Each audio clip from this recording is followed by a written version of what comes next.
أعوذ بالله من الشيطان الرجيم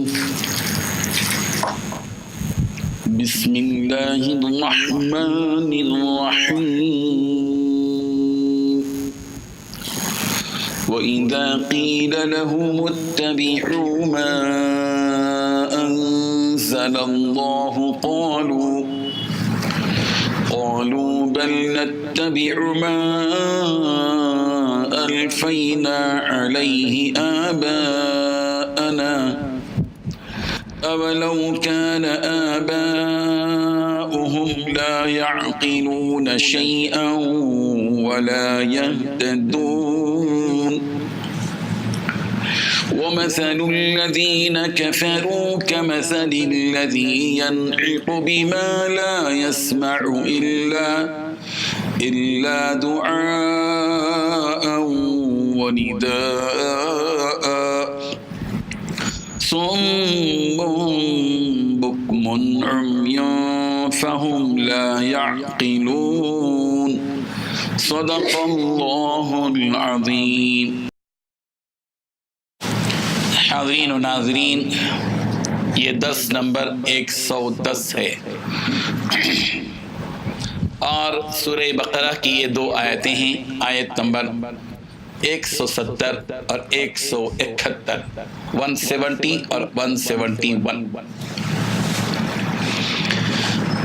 اس آیت میں جو الفاظ استعمال کیے گئے ہیں اس کی جانب توجہ فرمائیے کہ وَإِذَا قِيلَ لَهُمْ، اور جب ان سے کہا جاتا ہے، یعنی کافروں سے کہا جاتا ہے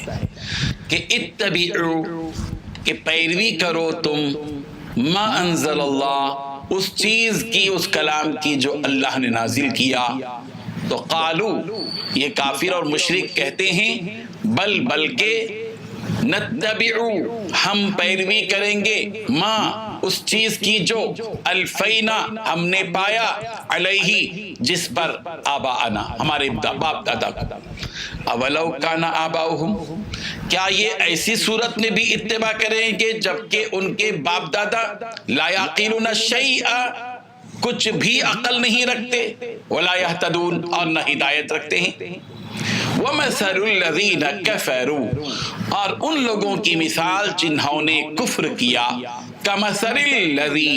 اس شخص کے جیسی ہے جو يَنْعِقُ، جو بلاتا ہے، پکارتا ہے، بما، ایسی چیز کو جو لا يسمع، جو سنتا نہیں، یا ایسے جانور کو جو سنتے نہیں، الا دعاء ونداء، مگر یہ کہ وہ ایک پکار، سمم بکمن عمیون، یہ بہرے ہیں، گونگے ہیں، اندھے ہیں، فہم لا یعقلون، بس یہ عقل نہیں رکھتے۔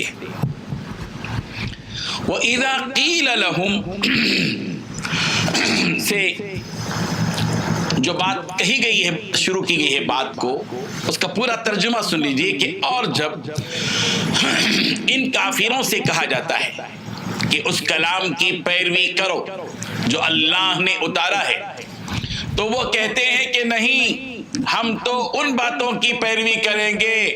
جن پر ہم نے اپنے باپ دادا کو پایا ہے۔ بھلا کیا اس صورت میں بھی جبکہ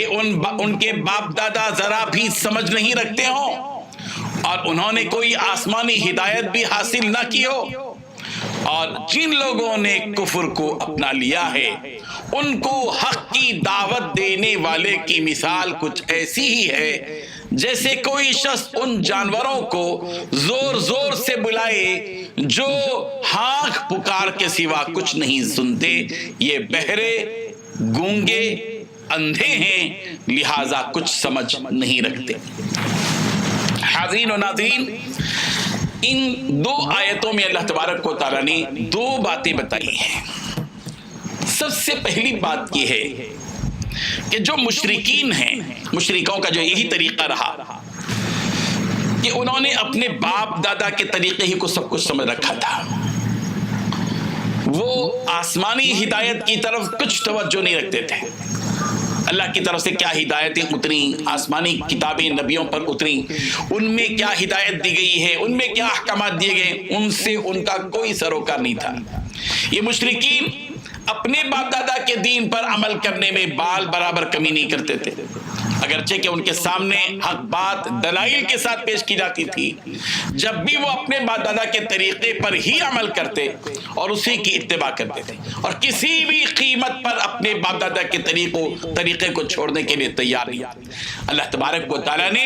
ایسے باطل پرست مشرکوں سے یہ سوال کیا ہے کہ مشرکوں بتاؤ، کیا یہ باپ دادا، یہ لوگ جو تمہارے باپ دادا ہیں، اگر یہ کچھ بھی سمجھ نہیں رکھتے اور ان کے پاس آسمانی ہدایت کی کوئی چیز نہ ہو، کیا جب بھی تم انہی کی اتباع کرو گے، انہی کے نقش قدم پر چلو گے؟ ایک بات یہ بتا کر اللہ تعالیٰ نے بتایا یہ بڑا بھاری جرم ہے کہ آدمی صرف اور صرف اپنے باپ دادا کی پیروی کرے، ان کی اتباع کرے اور آسمانی ہدایت کو ٹھکرا دے، اس خدا کے حکم کو ٹھکرا دے جو زمین اور آسمان کا خالق اور مالک ہے۔ دوسری بات یہاں یہ بیان کی گئی کہ ایسے سخت دل اور باطل پر اٹل کافروں، جو اپنے باطل پر اٹل ہیں، پوری طرح جمے ہوئے ہیں، ایسے لوگوں کو جو شخص دعوت دیتا ہے، بلاتا ہے دین کی طرف، حق کی طرف، ہدایت کی طرف، اس بلانے والے کی مثال ایسے ہی ہے جیسے کہ کوئی شخص جانور کو آواز دے رہا ہو، چیخ رہا ہو، چلا رہا ہو، ہانک رہا ہو، تو جانور کو اس کی پوری چیخیں پکار اس کا معنی کچھ بھی سمجھ میں نہیں آئے گا، صرف جانور کو اتنا سمجھ میں آئے گا کہ کچھ ہمارے پیچھے ہمارا جو چرواہ وغیرہ ہے وہ ہم کو ہانک رہا ہے، اتنا ہی ان کو معلوم ہوگا۔ بالکل اسی طرح یہ جانوروں کی طرح ہیں جو شرک اور کفر کے دلدل میں پھنسے ہوئے ہیں، یہ گونگے ہیں، بہرے ہیں، اندھے ہیں۔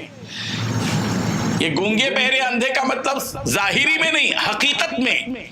یہ ہدایت کے لیے اپنا نہ کان استعمال کرتے ہیں، ہدایت کے لیے نہ یہ اپنی زبان استعمال کرتے ہیں، ہدایت کے لیے نہ یہ کوئی اپنی آنکھ استعمال کرتے ہیں، ان کے دلوں کے دروازے بند ہو چکے ہیں۔ اللہ تبارک و تعالیٰ ان آیتوں سے ہم کو یہ بتانا چاہ رہے ہیں کہ ایک مومن اور مسلمان کو چاہیے کہ اس سے سبق حاصل کرے اور اپنا رخ اللہ کی ہدایت کی طرف رکھے، اپنا رخ اللہ کی ان کی اس کتاب کی وہ نازل کردہ احکامات کی طرف رکھے، اسی میں ہدایت، اسی میں فلاح، اسی میں نجات، اسی میں کامیابی ہے۔ اللہ تبارک و تعالی ہم سب کو عمل کی توفیق عطا فرمائے۔ وآخر دعوانا ان الحمد للہ رب العالمین۔ لا الہ الا اللہ، لا الہ الا